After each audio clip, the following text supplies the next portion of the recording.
Welcome to all, स्वागत है आप सभी का। और आज हम आ गए हैं इलेक्ट्रिक फ्लक्स को लेकर, है ना। तो आज भैया इलेक्ट्रिक फ्लक्स पढ़ने वाले हैं, है ना। तो इलेक्ट्रिक फ्लक्स क्या होता है, इलेक्ट्रिक फ्लक्स क्या होता है ये बता दीजिए जरा। इलेक्ट्रिक फ्लक्स क्या होता है जरा ये हमें बता दीजिए। तो देखो, इलेक्ट्रिक फ्लक्स क्या है कि मान लो हमारे पास कोई एक एरिया है ना। ये है हमारे पास कोई एक एरिया। अच्छा, ये है हमारे पास क्या एरिया। और इस एरिया में से कितनी इलेक्ट्रिक फील्ड लाइंस जो है पास हो रही हैं। इस एरिया में से कितनी इलेक्ट्रिक फील्ड लाइंस जो है पास हो रही हैं, ये कौन बताता है, इलेक्ट्रिक फ्लक्स बताता है। अब देखो यहां पर इस एरिया है, ये हमारे पास का है कोई एक एरिया है। अब इसमें से कितनी इलेक्ट्रिक फील्ड लाइंस पास हुई, 4। तो इसका फ्लक्स कितना होगा, फ्लक्स होगा 4। यानी जैसे मान लो मेरे पास ये है मेरे पास कोई एक एरिया ऐसे, ये देखो मेरे पास ये है कोई एक एरिया, ठीक है। हाँ, और इस एरिया में से कितनी इलेक्ट्रिक फील्ड लाइंस जो है पास कर रही हैं। ये कैसे है, कोई एरिया कैसे, ऐसे देखो जैसे मेरा हाथ है, हाँ देख रहे हो ऐसे ये कोई रखा हुआ है ना।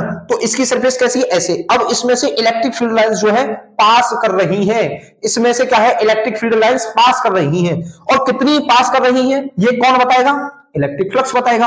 कौन बताएगा, इलेक्ट्रिक फ्लक्स बताएगा। तो इलेक्ट्रिक फ्लक्स क्या है, इलेक्ट्रिक फ्लक्स क्या है, मीजर करता है इलेक्ट्रिक फील्ड लाइंस को। क्या है कि इलेक्ट्रिक फ्लक्स यानी इट मीजर्स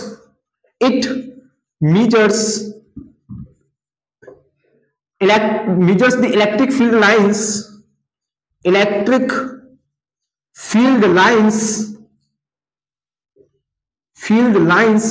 passes through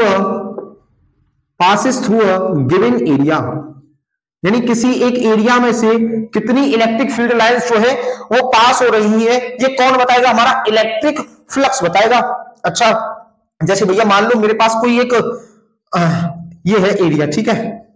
अच्छा, अब देखना भैया ये जो है इसमें से इलेक्ट्रिक फील्ड लाइंस ऐसे गई, ये लो, ठीक है। अच्छा, अब देखो यहां पर ये मेरे पास कोई एक सरफेस है, इस सरफेस में से कितनी इलेक्ट्रिक फील्ड लाइंस पास हो रही है, इसमें से कितनी इलेक्ट्रिक फील्ड लाइंस पास हो रही है, 2। तो इसका फ्लक्स कितना होगा, 2। फ्लक्स कितना होगा, 2। और जो इलेक्ट्रिक फ्लक्स होता है उसको डिनोट करते हैं फाई ई से, तो इसका जो इलेक्ट्रिक फ्लक्स होगा वो कितना होगा, क्योंकि इसमें से इलेक्ट्रिक फील्ड लाइंस पास हो रही हैं, तो इसका इलेक्ट्रिक फ्लक्स कितना होगा, 2 होगा। क्यों, क्योंकि इस एरिया में से 2 इलेक्ट्रिक फील्ड लाइंस जो है पास हुई हैं, 2 इलेक्ट्रिक फील्ड लाइंस जो है वो है पास हो रही हैं। अगर मान लो कि मैं इलेक्ट्रिक फील्ड को बढ़ा दूं, भैया हमने देखा था कि इलेक्ट्रिक फील्ड जब भी हम बढ़ाते हैं तो वहां पर इलेक्ट्रिक फील्ड लाइंस बढ़ जाती है। अरे पढ़ा था ना, जो magnitude of electric field lines होता है वो डायरेक्टली प्रोपोर्शनल होता है इलेक्ट्रिक फील्ड के। अगर हम इलेक्ट्रिक फील्ड बढ़ाएंगे तो इसका मतलब इस एरिया में से जो इलेक्ट्रिक फील्ड लाइंस है जो पास हो रही है वो उनकी संख्या बढ़ जाएगी। हाँ देखो, जैसे हमारे पास कोई ये एक एरिया है, ठीक है। हाँ, ये हमारे पास कोई एक एरिया है और इस एरिया में से इलेक्ट्रिक फील्ड लाइंस पास हो रही है, ये देखो, ठीक है। ये जो है इलेक्ट्रिक फील्ड लाइंस जो है पास हो रही है, ये क्या है, इलेक्ट्रिक फील्ड लाइंस है।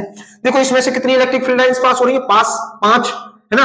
अब देखो यहां पर कितनी हो रही थी इलेक्ट्रिक फील्ड लाइंस, 2, यहां पर कितनी हो रही है, 5। क्यों, देखो एरिया तो अब भी इतना है, एरिया पहले भी इतना था, एरिया अब भी इतना है, लेकिन इस एरिया में से इलेक्ट्रिक फील्ड लाइंस कम पास हो रही थी, यहां से इलेक्ट्रिक फील्ड लाइंस जो है वो ज्यादा पास हो रही है। ऐसा क्यों, क्योंकि हमने इस एरिया का क्या है, इलेक्ट्रिक फील्ड बढ़ा दिया है। तो भैया इसका मतलब इलेक्ट्रिक फील्ड जब भी बढ़ाऊंगा तो मेरा फाई बढ़ेगा, यानी इलेक्ट्रिक फ्लक्स की वैल्यू भी बढ़ेगी।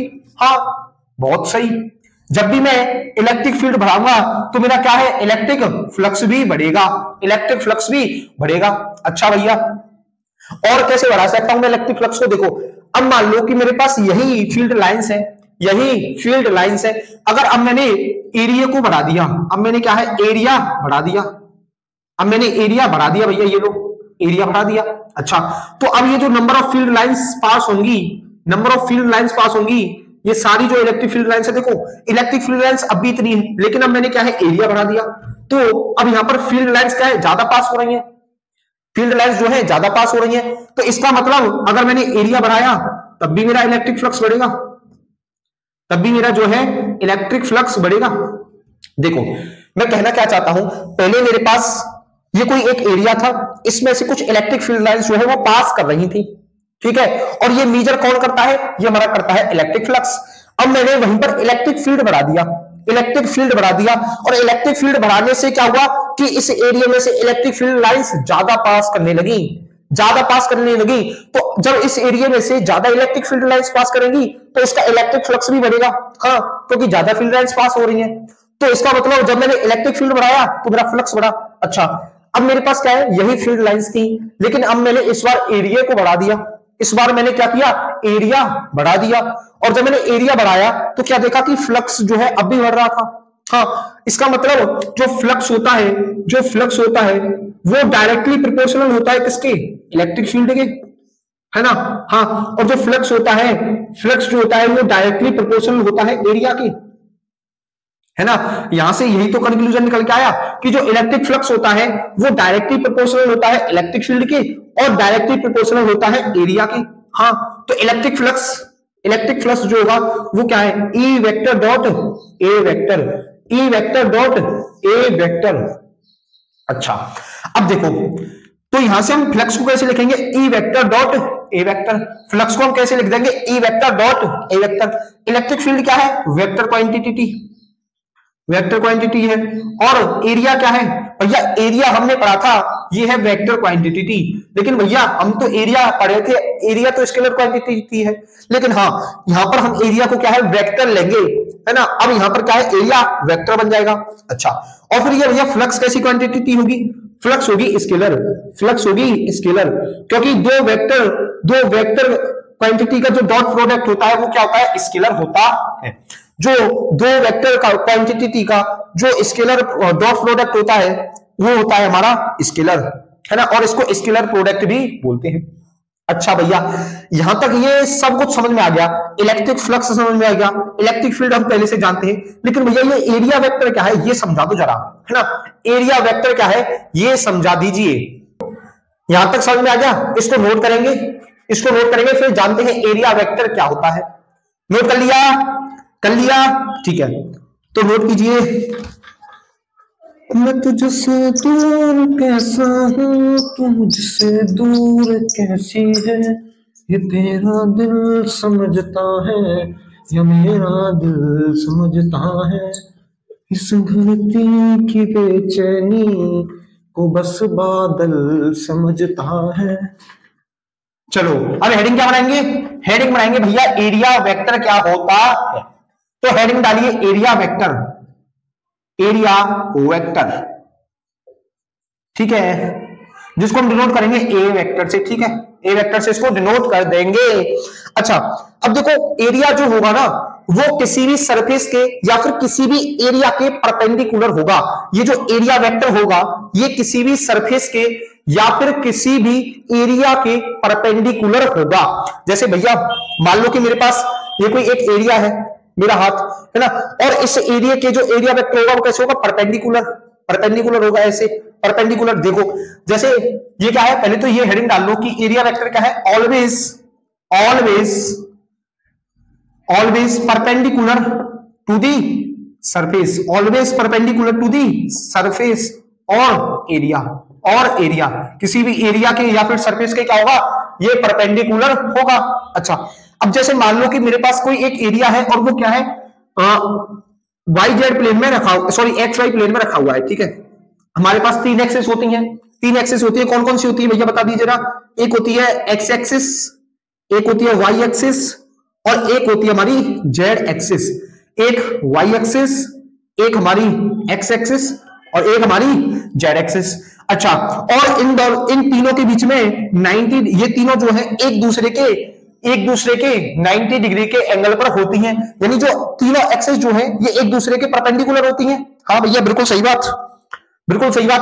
तो अगर मैं वाई एक्स प्लेन में, एक्स वाई प्लेन में कोई एक एरिया रखूं, जैसे मान लो ये मैंने वाई एक्स प्लेन में कोई एक एरिया रख दिया ऐसे, ये क्या है, एक्स वाई प्लेन में, एक्स वाई प्लेन में मैंने किसी एक एरिया को रख दिया है, किसी एक एरिया को मैंने एक्स वाई प्लेन में रख दिया है। तो इसका जो एरिया वेक्टर आएगा, एरिया वेक्टर आएगा वो किस डायरेक्शन में आएगा, वो जेड डायरेक्शन में आएगा, जेड डायरेक्शन में आएगा। मतलब या तो के कैप में डायरेक्शन होगी इसकी और माइनस के कैप में डायरेक्शन होगी। अरे डायरेक्शन के लिए हम यूनिट वेक्टर का यूज करते हैं ना, और जेड डायरेक्शन का यूनिट वेक्टर क्या है, के कैप या फिर माइनस के कैप। अच्छा अब मान लो कि मैंने इसको वाई जेड प्लेन में रख दिया, तो वाई जेड देखो, एक्स एक्सिस बनाइए पहले, वाई एक्सिस बनाइए और जेड एक्सिस बनाइए। ये देखो भैया, ए भैया बनाइए, इसको बनाएंगे वाई एक्स जेड, ठीक है। अब मैंने क्या किया है, इस बार वाई जेड प्लेन में मैंने क्या है, वाई जेड प्लेन में एरिया को रख दिया है, मैंने क्या है, वाई जेड प्लेन में रख दिया। देखो अब मैंने एरिया को कैसे रखा है, ऐसे ऐसे, ठीक है। एरिया मैंने कैसे रखा है, ऐसे ऐसे, यूं, शीशा में मुंह नहीं देखते तो ऐसे यूं यूं, ठीक है भैया। देखो अगर किसी के पास घर पे शीशा है पास में तो ऐसे देखो भैया, है ना। और इसमें कंसीडर करो कि ये जो है एरिया मैंने अब के ऐसे रखा है, ठीक है। अच्छा तो इसमें से इलेक्ट्रिक फील्ड लाइंस कैसे पास होंगी, ऐसे, ठीक है। हाँ अब देखो ये क्या है, वाई जेड प्लेन में रखा हुआ है मेरा एरिया, वाई जेड प्लेन में रखा हुआ है। तो अब मेरा जो एरिया वेक्टर होगा वो किस डायरेक्शन में आएगा भैया, वाई जेड के, वाई और जेड के परपेंडिकुलर कौन सी होती है, एक्स एक्सिस, वाई एक्सिस और जेड एक्सिस। तो यहां पर इन दोनों के परपेंडिकुलर कौन सी है, एक्स एक्सिस। तो एरिया वेक्टर किधर आएगा, एरिया वेक्टर या तो आई कैप में आएगा या फिर माइनस आई कैप में आएगा, है ना, माइनस आई कैप। क्यों, क्योंकि एक्स एक्सिस का जो यूनिट वेक्टर होता है वो क्या होता है, आई कैप या फिर माइनस आई कैप। इधर पॉजिटिव एक्स एक्सिस, इधर नेगेटिव एक्स एक्सिस। तो एरिया वेक्टर की जो डायरेक्शन होगी वो किधर होगी, या तो आई कैप में होगी या फिर माइनस आई कैप में होगी। बात समझ गए यहां तक, अरे बात यहां तक समझ में आ गई या नहीं आ गई, मैं क्या बोल रहा हूं। देखो ये तुम्हें एग्जांपल देके बता रहा हूं, मैं सीधा सा बता सकता था कि जो एरिया वेक्टर होता है, एरिया वेक्टर होता है वो सरफेस पर के परपेंडिकुलर होता है, ठीक है। लेकिन ये तुम्हें यहां से दिमाग में घुसना चाहिए ये बात कि परपेंडिकुलर तो होता है, लेकिन भैया कैसे होता है, कहां पर होता है, ये चीज तो समझो। अगर देखो मैंने यहां पर एक्स वाई प्लेन में रखा था, तो एक्स वाई प्लेन में रखा है, एरिया वेक्टर जेड डायरेक्शन में आएगा, या तो पॉजिटिव जेड में आएगा या फिर नेगेटिव जेड में आएगा। अब मैंने एरिया को वाई जेड प्लेन में रख दिया, एरिया मैंने वाई जेड प्लेन में रख दिया, तो एरिया वेक्टर जो आएगा या तो पॉजिटिव एक्स एक्सिस में आएगा या फिर नेगेटिव एक्स एक्सिस में आएगा। और यहां पर डायरेक्शन के लिए हम क्या करते हैं, यूनिट वेक्टर का यूज करते हैं। तो एक्स एक्सिस का यूनिट वेक्टर आई कैप और माइनस एक्स एक्सिस का माइनस आई कैप, समझ रहे हो यहां तक। अच्छा अब क्या है, मैंने मान लो कि मैंने इसको एक्स जेड प्लेन में रख दिया, है ना। अब मैंने क्या किया, इसको एक्स जेड प्लेन में रख दिया, किसको, एरिया को। अब मैंने क्या है, वाई एक्सिस, एक्स एक्सिस और ये है मेरे पास जेड एक्सिस। अब मैंने इसको जेड एक्सिस में, सॉरी एक्स जेड प्लेन में रख दिया, मैंने इसको क्या है, एक्स जेड प्लेन में रख दिया। अब ये कौन सा प्लेन है, X Z plane, X Z plane. तो अब इसका एरिया वेक्टर किधर आएगा, या तो नेगेटिव वाई एक्सिस में या फिर पॉजिटिव वाई एक्सिस में, बोलो हाँ या ना। या तो इधर ऊपर आएगा एरिया वेक्टर या फिर नीचे आएगा एरिया वेक्टर, ठीक है। हाँ तो ऊपर वाई एक्सिस का जो यूनिट वेक्टर होता है वो कितना होता है, जे कैप, और नीचे कौन सा होगा यहाँ पर, माइनस जे कैप, ठीक है। हाँ ये समझ में आ गया। मैंने आपको एक्स वाई प्लेन में रख के दिखाया एरिया को, वाई जेड प्लेन में रख के दिखाया और एक्स जेड प्लेन में रख के दिखाया, और वहां पर मैंने एरिया वेक्टर भी निकाला कि एरिया वेक्टर जो है वो किस डायरेक्शन में निकलेगा, किस डायरेक्शन में निकलेगा। बोलो यहां तक बात समझ में आई, यहां तक पल्ले पड़ा, यहां तक पल्ले पड़ा। अच्छा अभी हमने क्या पढ़ा था, इसको नोट कीजिए, नोट कर लिया, ठीक है। तो देखो अभी हमने क्या पढ़ा था, अभी हमने पढ़ा था कि इलेक्ट्रिक फील्ड जो होता है, इलेक्ट्रिक फ्लक्स जो होता है वो क्या है, इलेक्ट्रिक फील्ड और एरिया वेक्टर का डॉट प्रोडक्ट होता है। और मैं उम्मीद करता हूं कि आप सभी के एरिया वेक्टर जो है बिल्कुल अच्छे से दिमाग में भर गया होगा, बिल्कुल अच्छे से दिमाग में आया होगा। तो अब ये तक हमने क्या पढ़ा था कि जो इलेक्ट्रिक फ्लक्स जो होता है वो होता है E vector dot A vector, E vector dot A vector. और दुनिया का हर बच्चा जानता है कि जब भी हम डॉट प्रोडक्ट को हटाते हैं तो वहां पर कॉस थीटा आता है, वहां पर क्या है, कॉस थीटा आता है। तो इलेक्ट्रिक फ्लक्स को कैसे लिखूंगा, ई ए कॉस थीटा, ई ए कॉस थीटा, कॉस थीटा है। हाँ भैया ये कॉस थीटा क्या है रे, हे बेटे सुनो।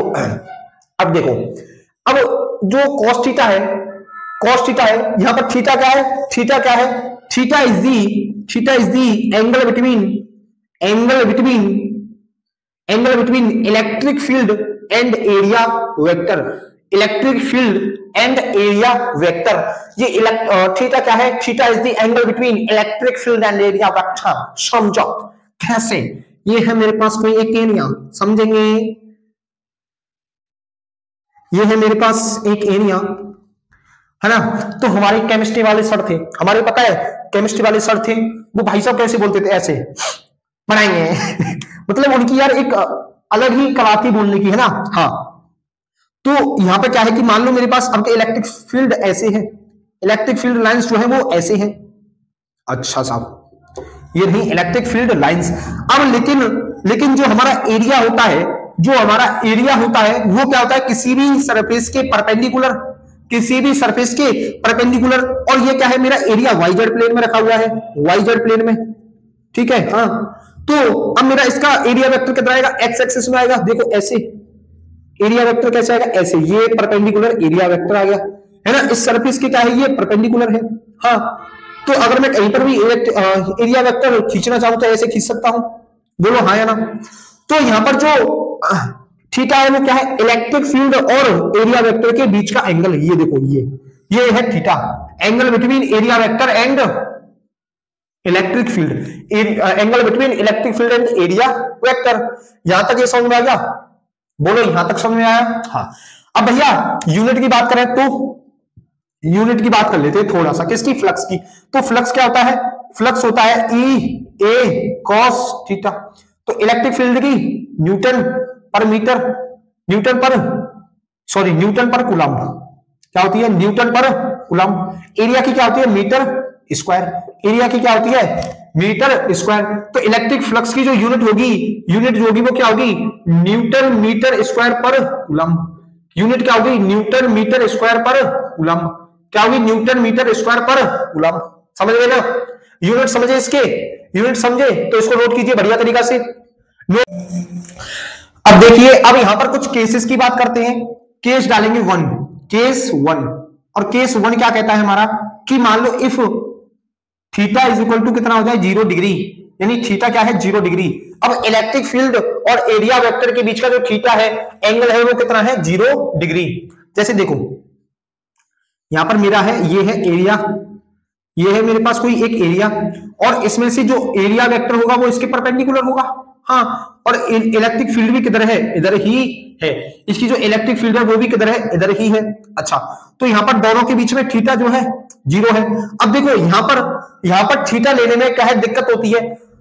यहां पर क्या है कि सरफेस, हम क्या है, सरफेस से थीटा ले लेते हैं, सरफेस से एंगल को मेजर कर लेते हैं, लेकिन सरफेस से नहीं करना, यहां पर एरिया वेक्टर से हमें एंगल को मेजर करना है। देखो अब मैं यहां पर बात करूं तो यहां पर क्या है, electric field is perpendicular to the surface and parallel to the area vector, तो यहां पर क्या है, एरिया वेक्टर के पैरेलल है। देखो तो थीटा कितना होगा, 0, तो फाई ई कितना होगा, ई ए कॉस 0 डिग्री, और कॉस 0 कितना होता है, 1, तो फाई ई कितना आएगा, फाई ई आएगा ई ए। और ये जो है मैक्सिमम फ्लक्स होता है, यानी जब थीटा 0 डिग्री हो तो यहां पर क्या है, मैक्सिमम फ्लक्स हमें देखने को मिलेगा, हमें क्या है, मैक्सिमम फ्लक्स हमें देखने को मिलेगा।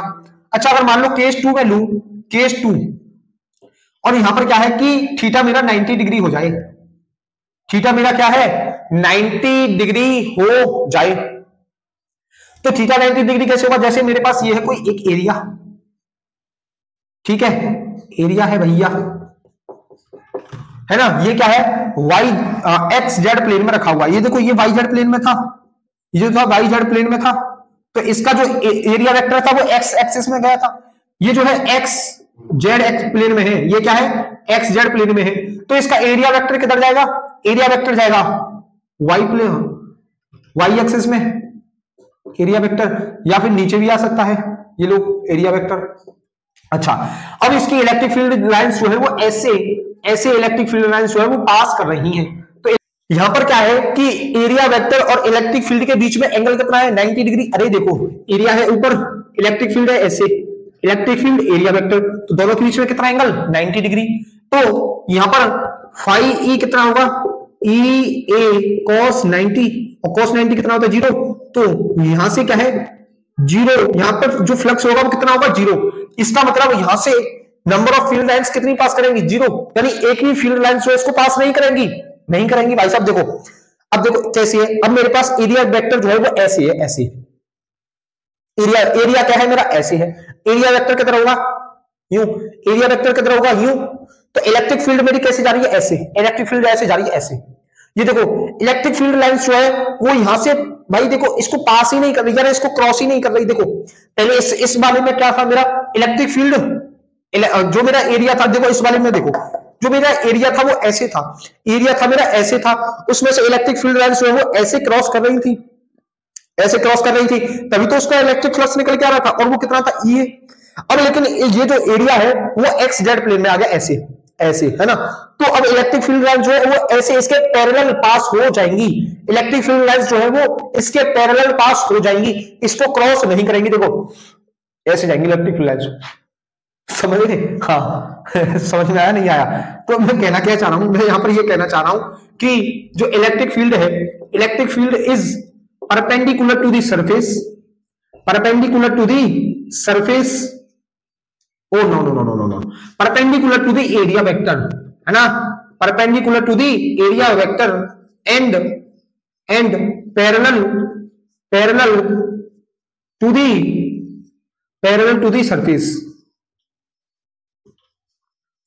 देखो इलेक्ट्रिक फ्लक्स क्या है यहां पर, जो सॉरी इलेक्ट्रिक फील्ड है वो एरिया वेक्टर के तो परपेंडिकुलर है, देखो दिख रहा है भाई एरिया वेक्टर इलेक्ट्रिक फील्ड ऐसे ही तो है, हाँ, और यहां पर क्या है पैरेलल है सरफेस के इलेक्ट्रिक फील्ड। देखो इधर ही ये मेरी सरफेस है तो इसके ऊपर से निकल जाएगा ऐसे, इसको क्रॉस ही नहीं करेगा, जैसे ऐसे घिसता है ना ऐसे ऐसे घिसते हैं भाई साहब। हाँ यहां तक समझ में आ गया? अच्छा तो इसको नोट कीजिए, नोट करेंगे इसको। अब देखो अगर मैं केस 3 बनाना चाहूं यहां पर, अगर मैं यहां पर केस 3 बनाना चाहूं तो केस 3 क्या कह देगा यहां पर, केस 3 कह देगा भाई साहब कि थीटा 180 डिग्री ले लो यार, थीटा ले लो 180 डिग्री है। ये क्या बोल दिया भैया, देखो मतलब एरिया वेक्टर किधर है इधर, और मेरा इलेक्ट्रिक फील्ड किधर है इधर, इलेक्ट्रिक फील्ड है इधर, तो यहां से इलेक्ट्रिक फ्लक्स कितना होगा, वो कितना होता है ई ए कॉस 180 डिग्री, और कॉस 180 कितना होता है -1, तो इलेक्ट्रिक फ्लक्स कितना आएगा यहाँ से माइनस का ई ए, यानी इलेक्ट्रिक फ्लक्स नेगेटिव आएगा, इलेक्ट्रिक फ्लक्स नेगेटिव आएगा। देखो जब हम थीटा 0 कर रहे थे तो हमारा फ्लक्स मैक्सिमम आ रहा था, जब हम 90 कर रहे थे तो इलेक्ट्रिक फ्लक्स 0 आ रहा था, अब हमने 180 कर दिया तो इलेक्ट्रिक फील्ड और एरिया वेक्टर अपोजिट डायरेक्शन में, तो फ्लक्स क्या है नेगेटिव में आएगा, है ना। अब देखो कोई चीज दूर भाग रही है यार, electric flux sorry area vector इधर है, इलेक्ट्रिक फील्ड इधर है, एरिया वेक्टर इधर, इलेक्ट्रिक फील्ड इधर, तो जब दो चीज आपस में पास पास जाती है तो उनके बीच में क्या है नेगेटिविटी क्रिएट हो रही है ना, नेगेटिविटी क्रिएट हो रही है, और दोनों एक ही डायरेक्शन में जा रहे हैं तो पॉजिटिविटी क्रिएट हो रही है। हाँ तो यहाँ पर पॉजिटिव इलेक्ट्रिक फ्लक्स था, यहाँ पर नेगेटिव में आ रहा है ना, और जब एक दूसरे के परपेंडिकुलर जा रहे हैं तो भैया 0 आ रहा है, ये तो समझ लो तुम। इसको नोट करिए बढ़िया से, फिर इस पर एक आधा सवाल करते हैं, नोट करेंगे इसको।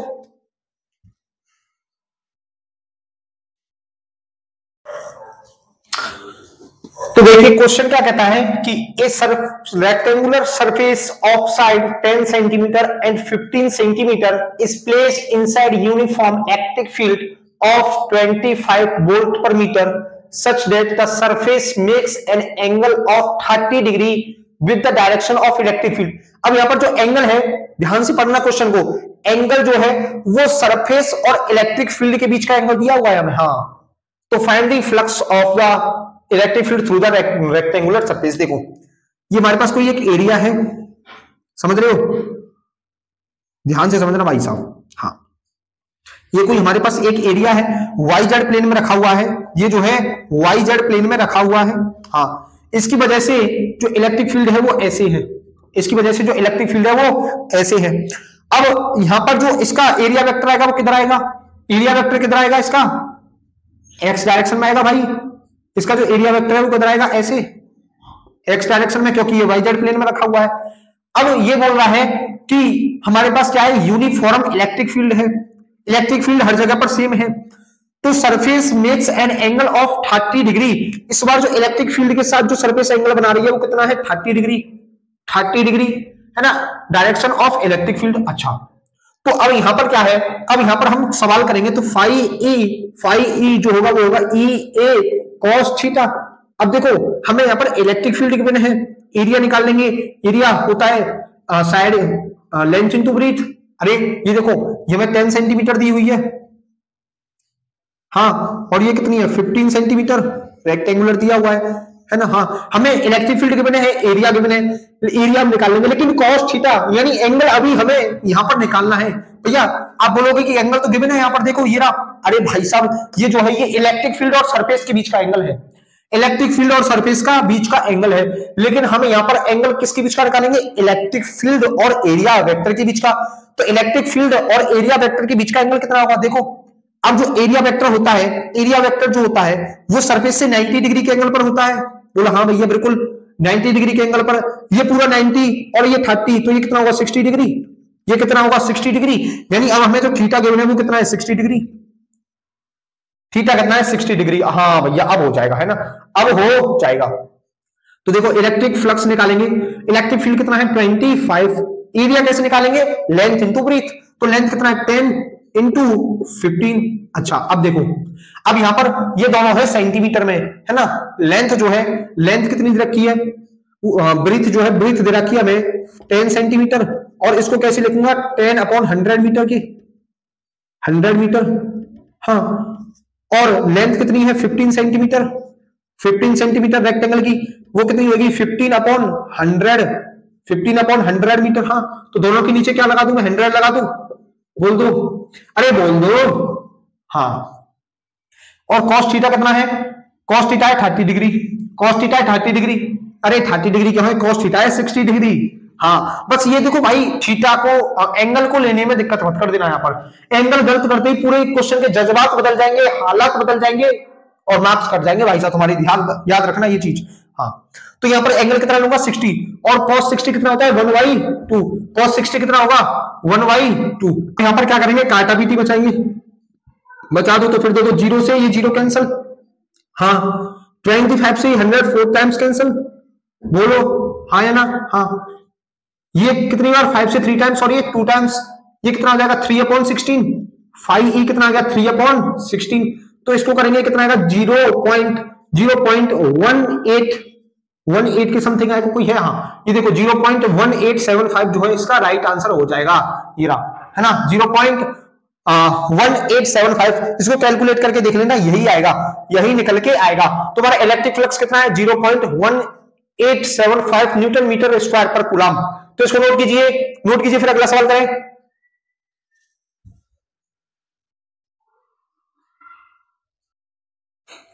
तो अगला क्वेश्चन क्या है कि electric field in a region is uniform, यानी हमें यूनिफॉर्म इलेक्ट्रिक फील्ड दी हुई है, और वो कितनी है, इलेक्ट्रिक फील्ड जो है हमें वो दी हुई है a i cap plus b j cap plus c k cap, और electric flux associated with the surface, हमें इलेक्ट्रिक फ्लक्स निकालना है, और उसका एरिया वेक्टर जो है हमें कितना दिया है pi r square i cap plus कितना है pi r square i cap. अच्छा, जो हमारा इलेक्ट्रिक फ्लक्स होता है वो कितना होता है E vector dot A vector. हाँ, दोनों का क्या कर दो, डॉट प्रोडक्ट कर दो। अच्छा, जब मैं इसका डॉट प्रोडक्ट करूंगा, डॉट प्रोडक्ट करूंगा, देखो किसका फाई ई का, ये है a i cap plus b j cap plus c k cap, इसका डॉट प्रोडक्ट किसके साथ होगा पाई आर स्क्वायर आई। तो आई का डॉट प्रोडक्ट किसके साथ होगा, आई के साथ, है ना, आई का डॉट प्रोडक्ट केवल और केवल आई के साथ ही होगा। तो यहां से फाई ई कितना आएगा, वो आएगा ए पाई आर स्क्वायर, बी के साथ नहीं होगा 0, सी के साथ भी 0, तो फाई कितना आया, इलेक्ट्रिक फ्लक्स कितना आया हमारा ए पाई आर स्क्वायर, कितना आया, अरे बोल दो कितना आया ए पाई स्क्वायर। कितना सिंपल सवाल था ना। हाँ, तो भाई साहब इलेक्ट्रिक फ्लक्स के ये कौन सा आंसर हो जाएगा, पहला आंसर। इलेक्ट्रिक फ्लक्स पर जितने भी सवाल बनते हैं वो सारे आज हम इस वीडियो में देख लेंगे, आज सारे सवाल इस वीडियो में हम करने वाले हैं, जितने भी टाइप के सवाल बनते होंगे इलेक्ट्रिक फ्लक्स पर। नोट कीजिए इसको। अगला क्वेश्चन क्या है कि हमें इलेक्ट्रिक फील्ड दिया हुआ है कितना, इलेक्ट्रिक फील्ड कितना दिया हुआ है हमें वो है 10 आई कैप प्लस 3 जे कैप प्लस 4 के कैप। ठीक है, calculated the electric flux through the surface of area. अब देखो एरिया वेक्टर जो है वो हमें 10 यूनिट्स दिया हुआ है, लेकिन किस डायरेक्शन में है, यानी उसका यूनिट वेक्टर जो है हमें अभी नहीं पता है। तो लाइन इन वाईजेड प्लेन। अच्छा, अब देखो जो हमारे पास कोई एक एरिया है वो क्या है, वाई जेड प्लेन में लाई कर रहा है। एरिया जो है वो है हमारा वाई जेड प्लेन में। ठीक है, वाई जेड प्लेन में, तो इसका एरिया वेक्टर कितना होगा, एरिया वेक्टर होगा माइनस आई कैप, सॉरी प्लस आई कैप में, या फिर माइनस आई कैप। तो एरिया वेक्टर कितना लाई करेगा, एक्स डायरेक्शन में, तो एक्स डायरेक्शन का आई कैप ले लो, है ना, एक्स डायरेक्शन का जो यूनिट वेक्टर है वो कितना ले लो, आई कैप। तो एरिया वेक्टर कितना होगा, 10 आई कैप। अब यहां से क्वेश्चन क्या है, बिल्कुल सॉल्व, मतलब अब तो यहां से बिल्कुल ये मान लो हो गया। अब क्या है, इलेक्ट्रिक फ्लक्स कैसे निकालते हैं हम, E vector dot A vector, है ना, E vector dot A vector. अब देखो कितना है, 10 आई कैप प्लस 3 जे कैप प्लस 4 के कैप, यही है। और इसका डॉट प्रोडक्ट किसके साथ करना है, 10 आई कैप के साथ। अब आई कैप के साथ ही मल्टीप्लाई होगा, तो इलेक्ट्रिक फ्लक्स कितना निकल के आएगा यहां से, 100 यूनिट्स। कितना आएगा बोलो, 100 यूनिट्स। तो राइट आंसर कौन सा होगा, ऑप्शन फर्स्ट। अब देखो हम यहां पर क्या है, इलेक्ट्रिक फ्लक्स से जितने भी सवाल बनने थे वो हम सारे टाइप के सवाल यहां से कर चुके हैं। और देखिए कितने मतलब टुच्चू से सवाल यहां पर देखने को मिल रहे हैं हमको, यानी इतने सिंपल सवाल, यानी थ्योरी पे मत जाओ यार, कॉन्सेप्ट दिमाग में रखो और उससे आंसर को निकालो। ठीक है, हाँ इसको नोट कीजिए, फिर आगे बढ़ते हैं। फिर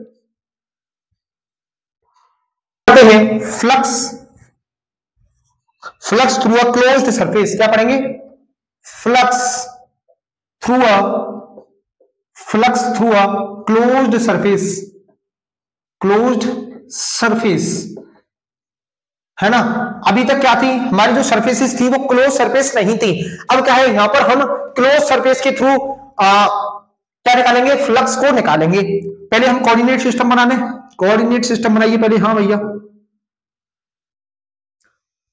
ये देखो, ये रही हमारी एक्स एक्सिस, ये हमारी वाई एक्सिस और ये हमारी जेड एक्सिस। अच्छा, अब मेरे पास क्या है कि मान लो एक क्यूब है मेरे पास, क्या है यहां पर कोई एक क्यूब ले लिया मैंने। ठीक है भाई, ये ले लिया मैंने कोई एक क्यूब। अच्छा साहब, ये मैं क्या ले रहा हूं, एक क्यूब ले रहा हूं। अच्छा, आप अपने कमरे, जिस कमरे में आप बैठे हो उस कमरे को एज्यूम कर सकते हो एज अ क्यूब, है ना, एज अ क्यूब। क्योंकि आपके कमरे में क्या है, 6 साइड है भैया, 6 दीवार है। देखो, एक आगे, एक पीछे, एक लेफ्ट, एक राइट, एक ऊपर, एक नीचे। तो ऐसे ही किसी भी क्यूब के जो फेस होते हैं वो कितने फेस होते हैं हमारे क्यूब के, 6 फेसेस होते हैं। इनको नाम दे दो, A B C D E F G H, है ना। हमारे कितने फेसेस होते हैं, 6 फेसेस होते हैं। अच्छा, अब देखो, अब यहां पर मेरे पास क्या है कि इलेक्ट्रिक फील्ड जो है वो ऐसे एंटर कर रहा है। यूनिफॉर्म इलेक्ट्रिक फील्ड है मेरे पास कैसा है, यूनिफॉर्म इलेक्ट्रिक फील्ड है मेरे पास। और वो कैसे जा रहा है, अलोंग एक्स एक्सिस जो है इलेक्ट्रिक फील्ड है हमारे पास, along x axis electric field है। तो इलेक्ट्रिक फील्ड कैसे जाएगा, इसको चीरते हुए जाएगा भाई साहब ऐसे। हाँ, जैसे मान लो इलेक्ट्रिक फील्ड ये जा रहा, जैसे मान लो कि ये मेरा हाथ जो है वो है क्यूब, ये जो मेरा हाथ है क्यूब, तो इलेक्ट्रिक फील्ड लाइंस जो है वो इसको चीरते हुए जा रही है भैया। देखो यहाँ पर यही तो हो रहा है ना, इलेक्ट्रिक फील्ड कैसे जा रही है, ऐसे, ये देखो, ये इलेक्ट्रिक फील्ड लाइन जो है इसको चीरते हुए जा रही है। अब मान लो कि ये जो है वाई जेड प्लेन में रखा हुआ है, तो इसका एरिया वेक्टर किधर होगा, एक्स एक्सिस पे होगा, पॉजिटिव एक्स एक्सिस और नेगेटिव एक्स एक्सिस। देखो इधर भी होगा इसका एरिया वेक्टर। बोला हाँ भैया बिल्कुल होगा। अच्छा, तो अब मैं इसकी साइड बॉल्स को देखूं, मैं क्या देखूं, साइड बॉल्स को इसकी देखूं, तो साइड बॉल्स कौन कौन सी होंगी मेरे पास, साइड बॉल कौन कौन सी होंगी, जैसे ए जी ई एफ, कौन कौन सी, ए जी ई एफ, और बी सी डी एच, कौन कौन सी, बी सी डी एच। देखो मैं इनको मार्क कर देता हूं, ये रही मेरी साइड बॉल्स। अब देखो, अगर मैं इनके द्वारा फ्लक्स निकालना चाहूं, और हमेशा याद रखना कि जो एरिया वेक्टर होगा, एरिया वेक्टर, यहां पर लिख लो ये चीज नोट डाल के कि area vector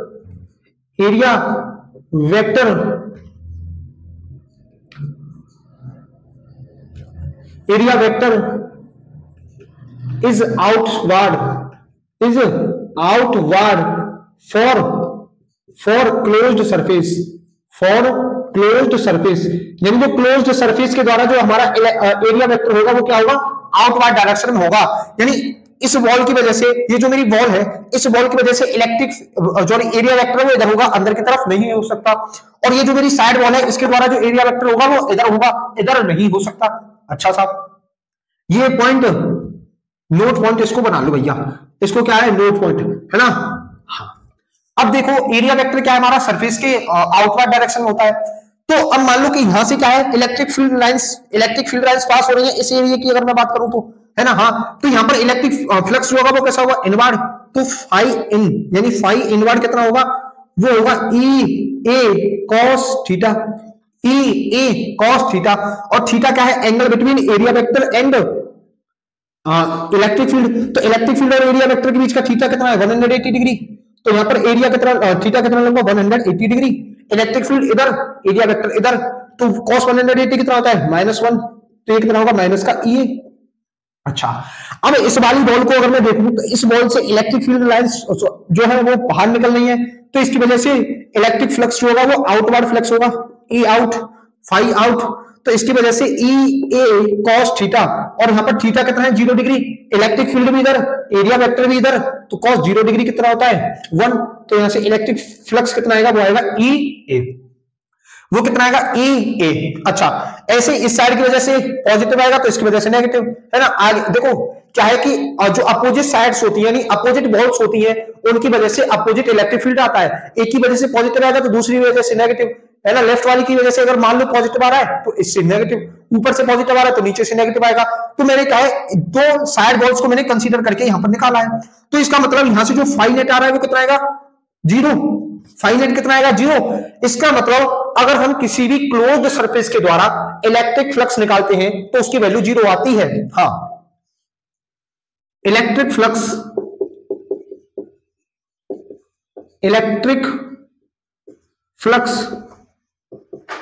for a closed surface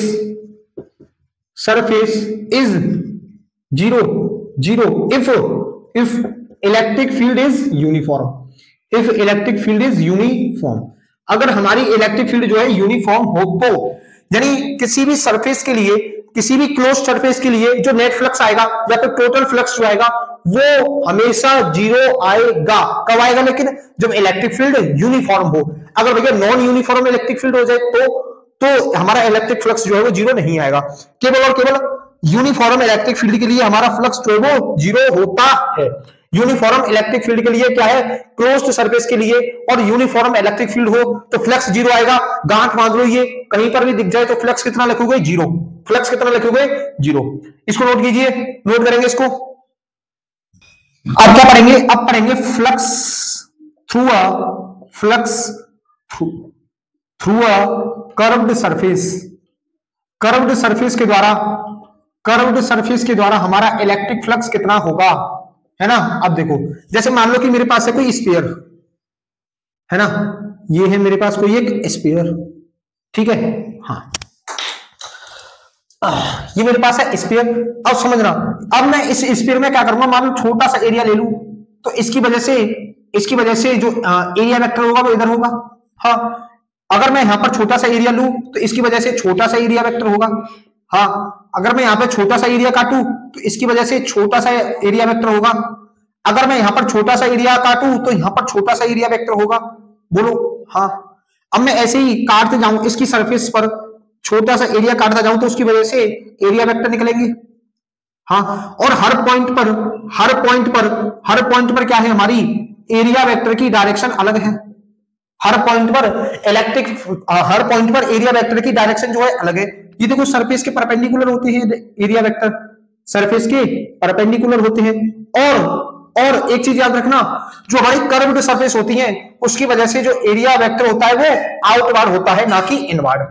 तो भैया ये जो एरिया वेक्टर है ये अलग अलग डायरेक्शन में आ रहा है, यानी इसकी डायरेक्शन चेंज हो रही है, एरिया वेक्टर चेंज हो रहा है। तो यहां पर भैया फ्लक्स निकालना तो बहुत ज्यादा मुश्किल काम हो जाएगा, यहाँ पर तो बहुत ज्यादा मुश्किल काम हो जाएगा। फिर क्या करोगे, फिर कैसे निकालेंगे हम यहाँ पर इलेक्ट्रिक फ्लक्स? तो देखिए अब इसके लिए हम क्या करेंगे, ट्रिक लगाएंगे, यहाँ पर थोड़ा सा दिमाग लगाएंगे और थोड़ी सी ट्रिक लगाएंगे और क्या करेंगे, इलेक्ट्रिक फ्लक्स निकालेंगे। देखो अब देखो, अब क्या करें, हम एक हेमिस्फीयर ले लें। हम क्या ले लें, एक हेमिस्फीयर, ठीक है। ये हमने कोई एक हेमिस्फीयर ले लिया और इस हेमिस्फीयर की वजह से देखो इलेक्ट्रिक फील्ड लाइंस जो है वो ऐसे जा रही हैं, ठीक है। ये हमारी हेमिस्फीयर में से इलेक्ट्रिक फील्ड लाइंस जो है वो पास हो रही हैं। अच्छा, ये इलेक्ट्रिक फील्ड है।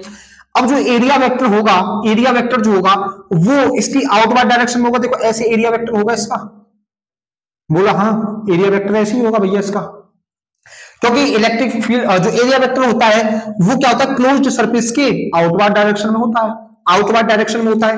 अच्छा, तो इसका मतलब अगर मैं यहां से फाई इनवर्ड निकालू, देखो ये इधर से इलेक्ट्रिक फील्ड लाइंस जो है वो एंटर कर रही है ना, तो इसकी वजह से फाई इनवर्ड आएगा, वो कितना आएगा, ई ए कॉस थीटा, और थीटा कितना लूंगा, देखो इलेक्ट्रिक फील्ड और एरिया वेक्टर के बीच में कितना है, 180 डिग्री। क्यों, इलेक्ट्रिक फील्ड इधर जा रही है, एरिया वेक्टर है इधर, हाँ, तो फाई इन यहां से कितना आएगा, फाई इन जो आएगा वो यहां से आएगा ई ए, और जो 180 कितना होता है, -1, तो माइनस ई ए, यानी यहां से कितना आएगा, ई माइनस का ई ए। अब देखो एरिया कितना लूंगा, यहां पर जो एरिया लूंगा वो आएगा E pi r square, E into pi r square. अच्छा भैया यहां पर आपने हेमिस्फीयर का एरिया तो 2 पाई आर स्क्वायर होता है, लेकिन पाई आर स्क्वायर क्यों लिया है भाई? देखो हमें यहां पर एरिया कौन सा लेना है, जो इलेक्ट्रिक फील्ड के परपेंडिकुलर है, तो यहां पर इलेक्ट्रिक फील्ड के परपेंडिकुलर ये है, इलेक्ट्रिक फील्ड के परपेंडिकुलर ये है।